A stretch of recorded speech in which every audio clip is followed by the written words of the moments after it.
இன்றைக்கி வாங்க நம்ம வீட்டில் என்ன சாப்பாடுன்னு பார்க்கலாம். ஃபஸ்ட்டு எப்பயுமே கிச்சனுக்குள்ளே வந்தால் அரிசியை எடுத்து தண்ணியில் போட்டுருவேங்க. அப்போ தான் நல்லா சாஃப்டாக இருக்குங்க சாப்பாடு, நல்லா அரிசி ஊறி போய்.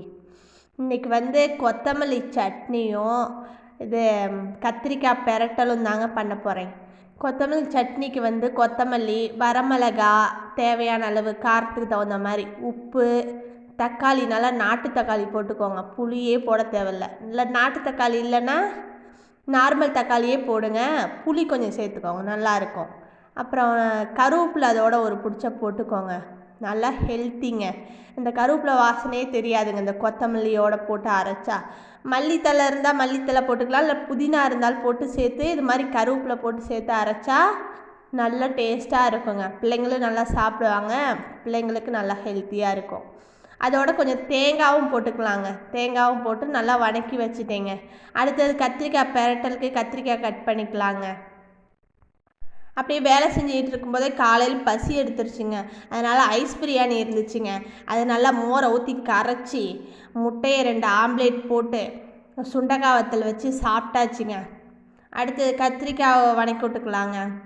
கத்திரிக்காவுக்கு சட்டியை வச்சுக்கிட்டு எண்ணெயை ஊற்றி கடுகு போட்டு வெங்காயம், பூண்டு, கருவேப்பிலைங்க இது 3ஐயும் சேர்த்து நல்லா வதக்கி விட்டுக்கலாங்க. வெங்காயம், கருவேப்பிலை, பூண்டுலாம் வதங்கினதுக்கப்புறம் கத்திரிக்காய் சேர்த்துக்கலாங்க. கத்திரிக்காய் நல்லா 2 வதக்கி விட்டு ஒரு 5 நிமிஷம் நல்லா வதக்கி விட்டு தேவையான அளவு உப்பு, மிளகாத்தூள், மஞ்சத்தூள்லாம் போட்டு கொஞ்சம் நேரம் விட்டுறலாங்க, நல்லா வேகட்டுங்க. இதில் ஒரு பொருள் நான் சேர்க்க மறந்துட்டேங்க, அது லாஸ்ட்டாக தாங்க தக்காளி சேர்த்துருக்கேன், அது லாஸ்ட்டாக காட்டுறேன். இது கொத்தமல்லி சட்னிக்குங்க தாளிச்சு விட்டுக்கலாம். எண்ணெய் ஊற்றி கடுகு கருவேப்பிலை போட்டு, கருவேப்பிலை போடலைங்க சேர்த்து அரைச்சதுனால, கடுகு போட்டு அரைச்சி வச்ச சட்னியை ஊற்றி நல்லா வதக்கி விட்டுக்கலாங்க. தேவையான அளவு தண்ணி ஊற்றிக்கலாங்கல்ல, அப்படியே வச்சுக்கிறதுனால வச்சுக்கலாங்க. நான் லைட்டாக தண்ணி கலந்துக்கிட்டேங்க, நல்லா இருக்குங்க.